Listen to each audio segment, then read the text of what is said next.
रूसी कंपनी ने ईरान के बूशहर न्यूक्लियर पावर प्लांट पर काम रोक दिया है। रूसी न्यूक्लियर कॉरपोरेशन के मुताबिक बूशहर प्लांट में 600 से ज्यादा एहलकार मौजूद हैं। प्लांट से तकरीबन 100 एहलकारों को रेस्क्यू कर लिया गया है। 500 एहलकारों की मौजूदगी ताहाल जाहिर की जा रही है।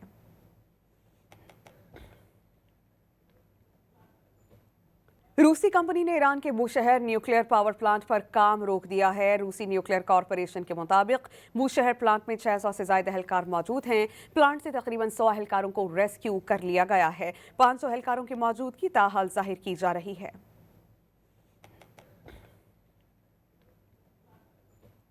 रूसी कंपनी ने ईरान के बूशहर न्यूक्लियर पावर प्लांट पर काम रोक दिया है। रूसी न्यूक्लियर कॉरपोरेशन के मुताबिक बूशहर प्लांट में 600 से ज्यादा एहलकार मौजूद हैं। प्लांट से तकरीबन 100 एहलकारों को रेस्क्यू कर लिया गया है। 500 एहलकारों की मौजूदगी ताहाल जाहिर की जा रही है।